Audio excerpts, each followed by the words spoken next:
You have one unheard message. Hello, Jenny. Hello, Jenny. I need some help. You'll never believe what they said to me. Help me, Jenny. Help me, Jenny. Hi, it's Jenny, modern day etiquette expert. I'm here to help. All of your awkward encounters, uncomfortable boundaries, and questionable social interactions are welcome here. We can navigate them together with warmth, empathy, and curiosity because Jenny says so. Let's get into it.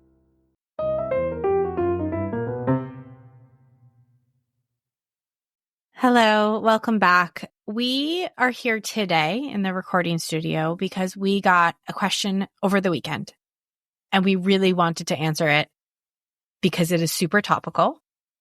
And I think a lot of people are dealing with this right now. So this is a question that has to do with the wildfire. So if you are sensitive to the subject, stop listening right now. Go listen to the other episodes about hugging and handshaking. And you can listen to the next episode, which will not be about something so topical and scary and traumatic for some of us. So this is your little trigger warning.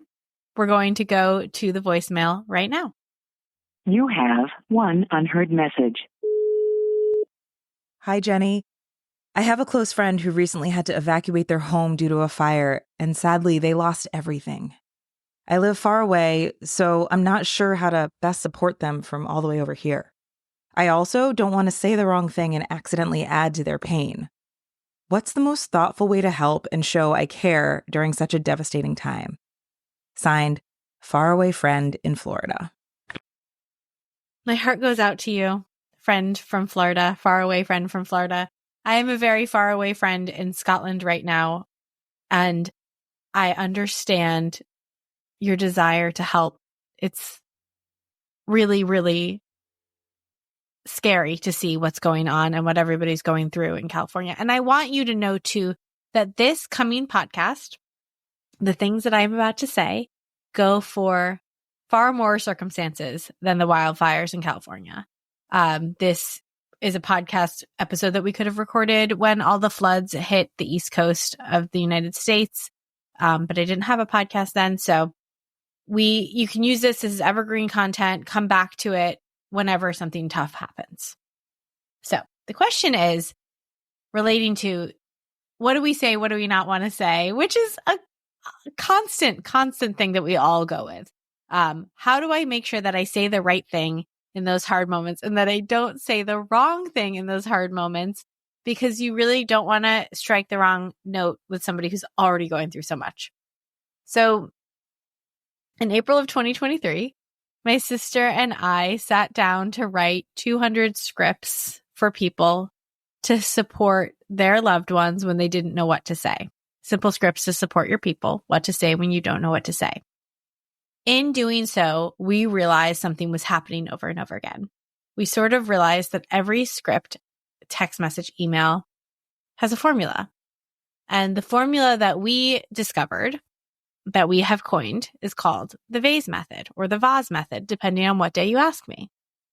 And that stands for validate, acknowledge, support, and express.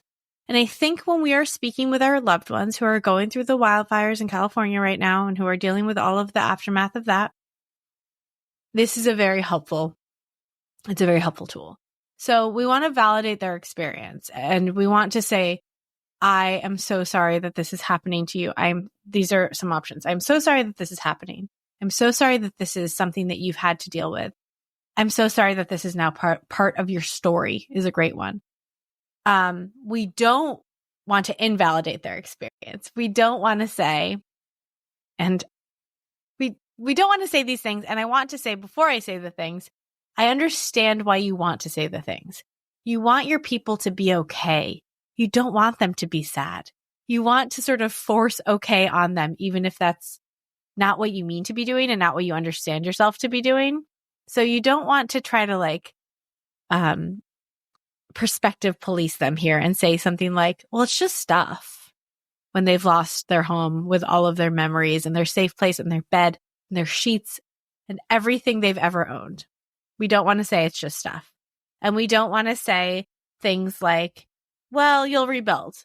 We don't want to make their experience seem fast or invalidate their sadness. We want to really allow them to feel their grief. And that is uncomfortable. I'm going to just give so much credit and permission to that. Like, that is uncomfortable. There have been so many times in my life when I have to allow somebody to feel their grief.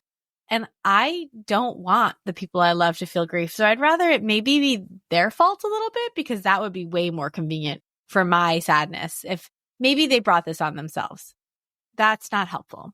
We want to wade through those emotions and not bring them to our people that are going through the experience. So the first thing we're going to do is validate their experience and validate how hard the thing that they're going through is, and validate the fact that they may have lost everything, or they may have had to give up their dog, or they may have had to explain to their children why they're never going home again. All of these things are really valid experiences, and we want to acknowledge that and validate that for them.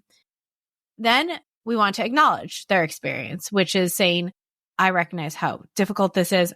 I am so proud of you for being so tough to go through this. I wish you didn't have to be so tough. Acknowledging what they're going through, acknowledging the breadth of it, right? And acknowledging, allowing them to realize that you understand as best as you can, because you can't understand. And so saying things like, I understand, not helpful. And saying things like, I can't even imagine, or I don't know how you do it. Now, those aren't super helpful.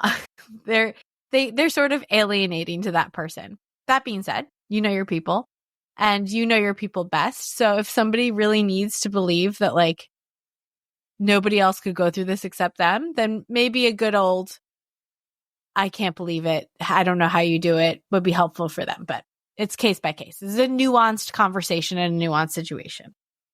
And then the next thing that we're going to do is we're going to offer support. We're going to support them. And we can do this in so many ways. You can offer to be their information hub.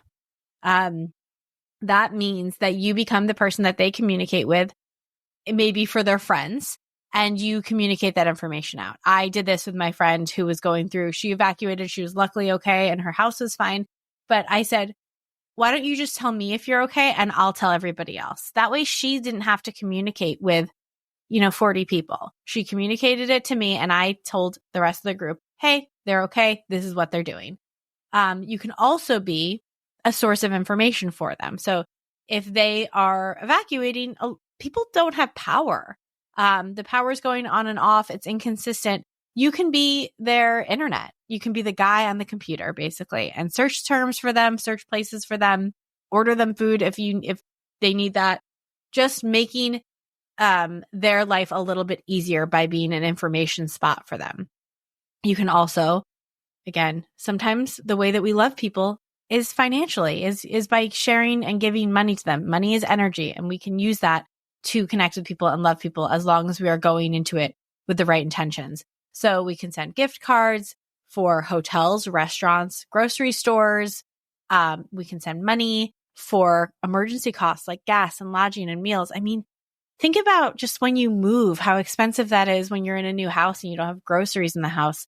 Those first couple of days are pricey, ordering in or grabbing something on the way home.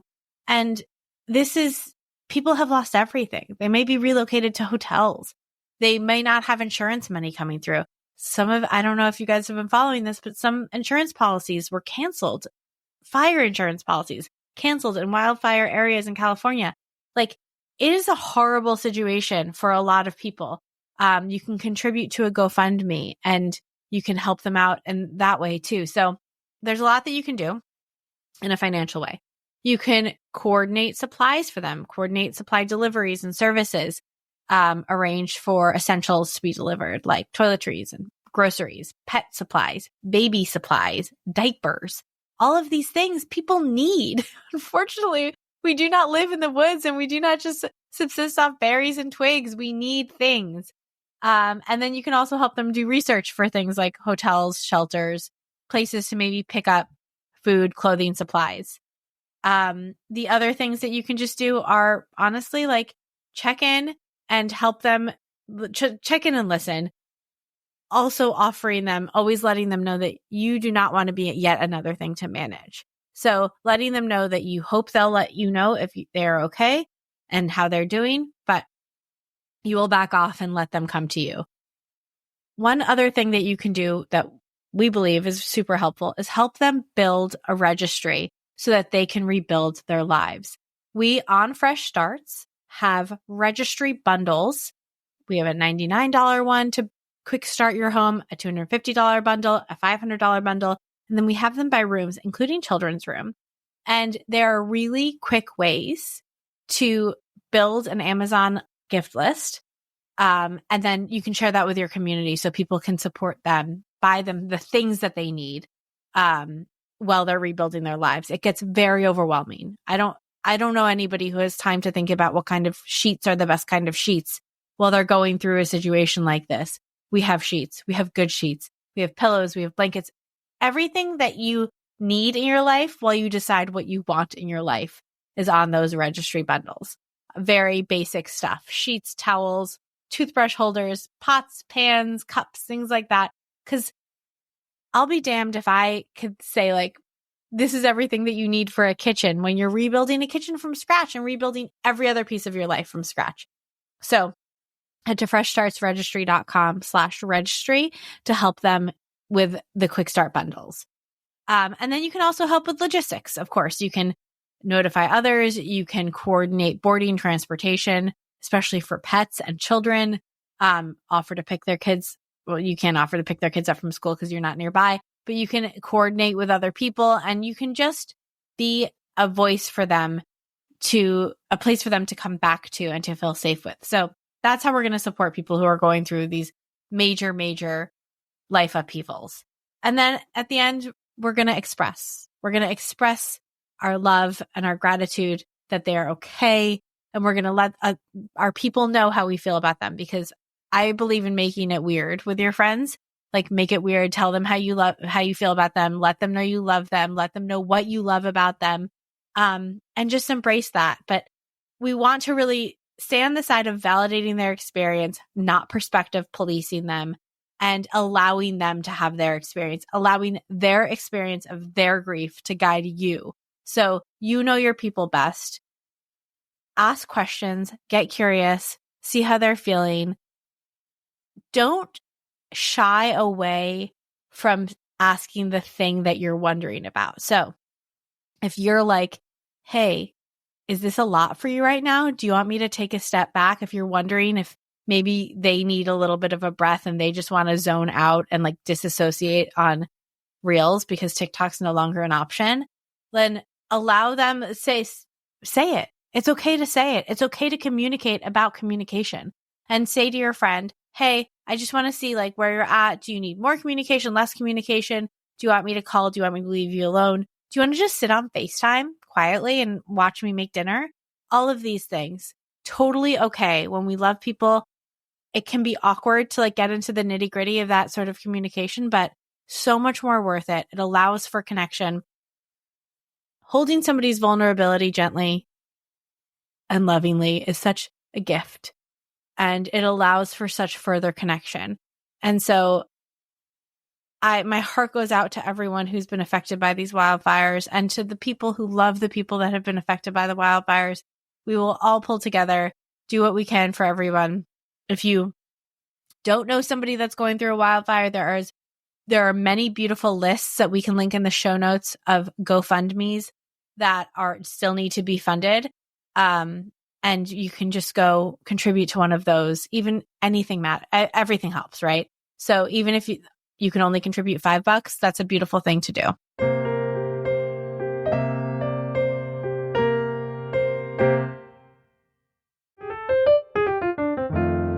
Thanks for tuning in to Jenny Says So.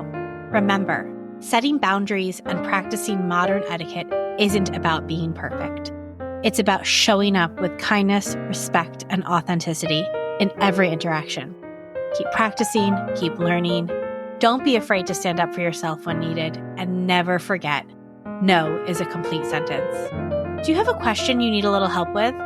Head to freshstartsregistry.com/JennySaysSo and ask away. All questions are anonymous, and I'm here to help.